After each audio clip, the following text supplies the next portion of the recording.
December চলে গেলাম blue মস্ক তথা সুলতান আহমেদ মসজিদ দেখতে। আসলে পরশুদিন আয়া সোফিয়ার উল্টো দিকে যে সুন্দর ও বড় সাইজের মসজিদটি দেখেছিলাম সেটাই ছিল ব্লু মস্ক। সেদিন চিনতে পারিনি। ব্লু মস্ক আয়তনে বিশাল, সৌন্দর্যে চোখ ধাঁধানো এবং গৌরবে সীমাহীন। দীর্ঘদিন থেকে এটার রিপেয়ারমেন্টের কাজ চলছে। এর মধ্যেই দর্শনার্থীদের প্রবেশ করার অনুমতিও মিলছে।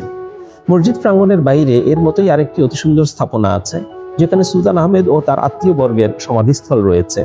সেটিরও রয়েছে চোখ ধাঁধানো সৌন্দর্য। অনেকেই দেখলাম এখানে নামাজ পড়ছেন, মোনাজাত ধরছেন। তবে সেসব নিজেদের কল্যাণের জন্য নাকি সুলতান আহমেদের কল্যাণের জন্য তা কিন্তু ঠিক বোঝা গেল না।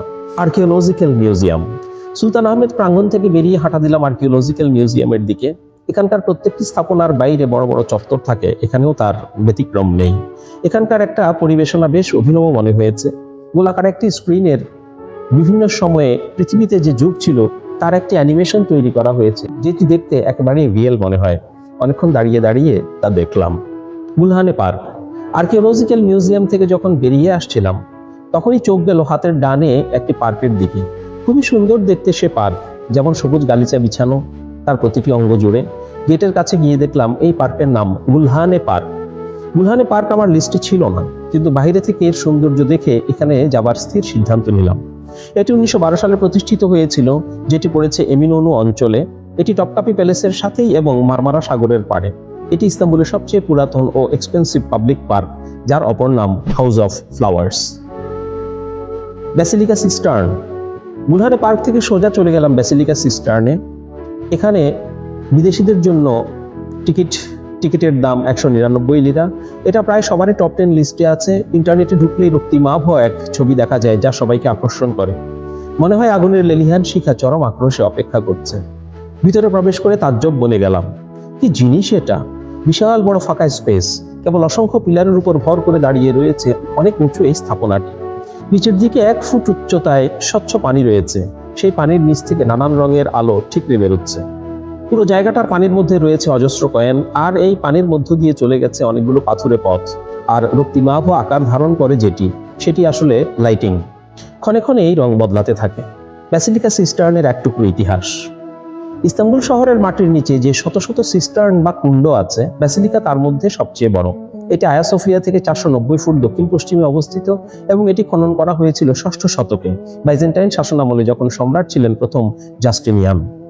সম্রাট জাস্টিনিয়ান নিকা যুদ্ধের মাধ্যমে কনস্টান্টিনোপল ধ্বংস হয়ে যাবার পর 532 সালে ইস্তাম্বুল শহর পুনর্নির্মাণের অংশ হিসেবে এই কুণ্ডটি তৈরি করার নির্দেশ দেন। এটি দৈর্ঘ্যে 138 মিটার এবং প্রস্থে 65 মিটার। এতে রয়েছে 80,000 ঘনমিটার পানি ধরে রাখার ক্ষমতা বা স্পেস। এর ছাদটি 336টি মার্বেল পাথরের পিলারের উপর দাঁড়িয়ে রয়েছে। ইস্তাম্বুল শহরের সবগুলো সিস্টার্ন বা কুণ্ডই পানি ধরে রাখার কাজে ব্যবহৃত হতো।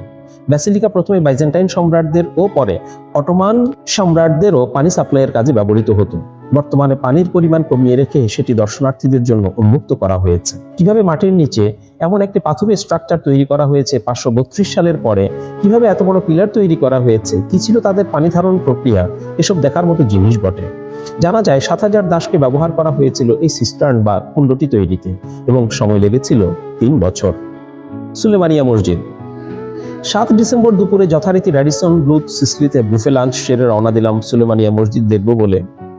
গুগল ম্যাপ ধরে যেতে যেতেই হঠাৎ পেয়ে গেলাম কালেন্দারহানে মসজিদ ও ইস্তাম্বুল ইউনিভার্সিটি। মনটা ভালো লাগায় ভরে গেল। সেখান থেকে যতই সামনে এগোচ্ছি সুলতান সুলেমানিয়া মসজিদ ততই দৃষ্টিগোচর হচ্ছিল। আল্লাহু আকবার! কি বিশাল এই মসজিদ! বাহিরের দিকের নির্মাণ শৈলী অন্যান্য মসজিদের মতোই, বা আয়া সোফিয়া বা ব্লু মস্কের মতো, কিন্তু এটি আকারে বৃহৎ। টোটাল স্থাপনার আয়তন অনেক বেশি। কেবল গেটের বাইরে থেকেই এটির দিকে অপলক তাকিয়ে থাকা যায়।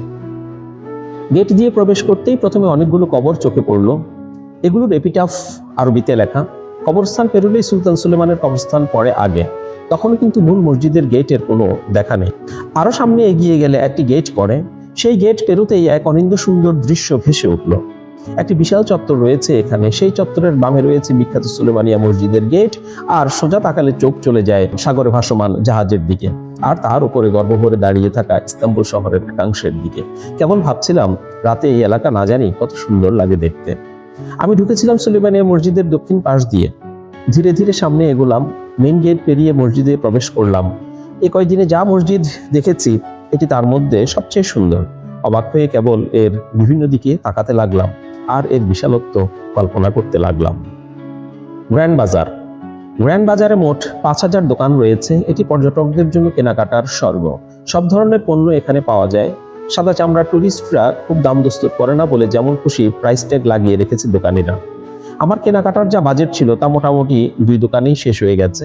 এক দোকান থেকে কিনে নিয়েছি খাবার আইটেম, আর অন্য দোকান থেকে নিয়েছি showpiece. Museum of Turkish and Islamic arts. 8 তারিখ দুপুরে আমি museum of Turkish and Islamic arts দেখার আগ্রহ পোষণ করলাম।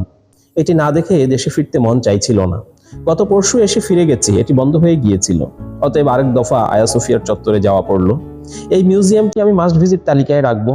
আব্বাসি আমল, উমাইয়া আমল সহ আরো অনেক আমলের কোরআন থেকে শুরু করে নানান ধরনের ঐতিহ্যবাহী জিনিসের সমাহার এখানে রয়েছে। এই মিউজিয়াম অতিশয় সমৃদ্ধ। যারা এই ধরনের বিষয়বস্তু পছন্দ করেন, কল্পনায় অতীতে ফিরে যেতে চান, তাদের খুব ভালো লাগবে এটি। Museum of Turkish and Islamic arts থেকে আমি পৌঁছে গেছি এমিননু অঞ্চলে। এটি সমুদ্র তীরবর্তী একটি বিখ্যাত ব্যবসায়িক অঞ্চল। ফেসবুক বন্ধু ও ছোট ভাই মেহেদি আসবে 6টায়। আমরা এখানকার ঘাট থেকে জাহাজে উঠবো চামলিজা মসজিদ দেখতে। একসময় গিয়ে জাহাজে উঠলাম উস্কুদারের উদ্দেশ্যে। জাহাজে লোক সংখ্যা কম, 5 মিনিটের মধ্যেই জাহাজ ছেড়ে দিল। তরতর করে জাহাজ এগিয়ে চলেছে বসফরাস প্রণালী ধরে। জাহাজ থেকেই দেখা যাচ্ছে বিখ্যাত গোল্ডেন হর্ন ব্রিজ আর বসফরাস ব্রিজ। এই বসফরাস ব্রিজেই জনগণ কয়েক বছর আগে এরদোয়ানের বিরুদ্ধে হওয়া সেনা কূপ ঠেকিয়ে দিয়েছিল। তখন থেকে এই ব্রিজের গুরুত্ব বেড়ে গেছে। গোল্ডেন হর্ন ব্রিজটি রাতের বেলা সাজানো হয় গোল্ডেন কালারের আলো দিয়ে, আর বসফরাস ব্রিজটি উজ্জ্বল থাকে নীল গোলাপি আলোয়। এগুলোর দিকে অপলক নেত্রে তাকিয়ে থাকা যায়। 20 মিনিটের এই জার্নিতে চতুর্দিকে কেবল দেখতেই লাগলাম রাতের ইস্তাম্বুলের সৌন্দর্য। বুঝে ওঠার আগেই একসময় উস্কুদার পৌঁছে গেলাম। উস্কুদার নেমে এবার বাসে ওঠার পালা। বাসে করে আমরা যাব চামলিজা। সেখানে রয়েছে তুরস্কের সবচেয়ে বড় মসজিদ, চামলিজা মসজিদ তথা এরদোয়ান মসজিদ। এই মসজিদে 63,000 লোক একসাথে নামাজ আদায় করতে পারে। চামলিজা নেমে অবাক নেত্রে তাকিয়ে রইলাম চামলিজা মসজিদের দিকে। কত সুন্দর হতে পারে একটি মসজিদ। ধীরে ধীরে এগোলাম। এলাহি সব কাণ্ড কারখানা। এখানে একটি আর্ট গ্যালারি আছে, একটি মিউজিয়াম আছে, আছে একটি অতি সুন্দর লাইব্রেরি যেখানে সবসময় পিন ড্রপ সাইলেন্স থাকে, আছে একটি ভূগর্ভস্থ পার্কিং যেখানে 3500 গাড়ি একসাথে রাখা যায়। বিদায় ইস্তাম্বুল। 9 ডিসেম্বর 7ম দিন আমার দেশে ফিরে যাবার পালা। বিকেল 4:30টায় ফ্লাইট, টিকিট কেটেছি এমিরেটসে। দুবাইতে ট্রানজিট আছে। 6ষ্ঠ রাত হোটেল ফেব্রুয়ারিতে পার করে ঘুম থেকে উঠলাম। দুপুর 12:30 পর্যন্ত থাকা যাবে হোটেলে। তখনই আমার গাড়ি আসবার কথা রয়েছে। ব্যাগ গতকাল রাতেই গুছিয়ে রেখেছি। আজ ফাইনাল চেক করে ব্রেকফাস্ট করে বেরিয়ে গেলাম। উদ্দেশ্য ইস্তিকলাল স্ট্রিট দেখা। তাকসিম স্কোয়ার থেকে একটা রোড চলে গেছে সিসির দিকে, তার পাশ দিয়ে একটা রোড চলে গেছে, সেটাই ইস্তিকলাল স্ট্রিট। এখানে আমাদের বেইলি রোডের মতো বড় বড় শপিং মল আছে এবং সন্ধ্যার পর এটি জমতে থাকে। চওড়া রাস্তা রয়েছে এখানে। এর মাঝখান দিয়ে ট্রামের রাস্তা আছে যেখান দিয়ে বিখ্যাত লাল ট্রামটি চলাচল করে। এর আগে 2 দিন তাকসিম স্কোয়ার দেখেছি রাতের বেলায়, আজ দেখলাম দিনের আলোয়। সুপরিসর আয়তন, সুন্দর করে সাজানো। এক পাশে সুদৃশ্য মসজিদ, আছে একটি মনুমেন্ট, আর অপর পাশে মেট্রো স্টেশন। এখান থেকে একাধিক মসজিদ চোখে পড়ে এবং খোলা জায়গা বলে 360 ডিগ্রি অ্যাঙ্গেলে সবকিছু দেখা যায়। 11:30টার দিকে তাকসিমের এক রেস্টুরেন্ট থেকে লাঞ্চ কিনে মেট্রোতে করে হোটেলে ফিরলাম। মেট্রোর কার্ডে সম্ভবত 3 লিরা রয়ে গেল। থাক এটা। হোটেল ফেব্রুয়ারিতে অনেক স্মৃতি রয়ে গেল। সেই স্মৃতি পিছনে ফেলে নয়, সাথে করে নিয়ে ইস্তাম্বুল এয়ারপোর্টের দিকে রওনা দিলাম।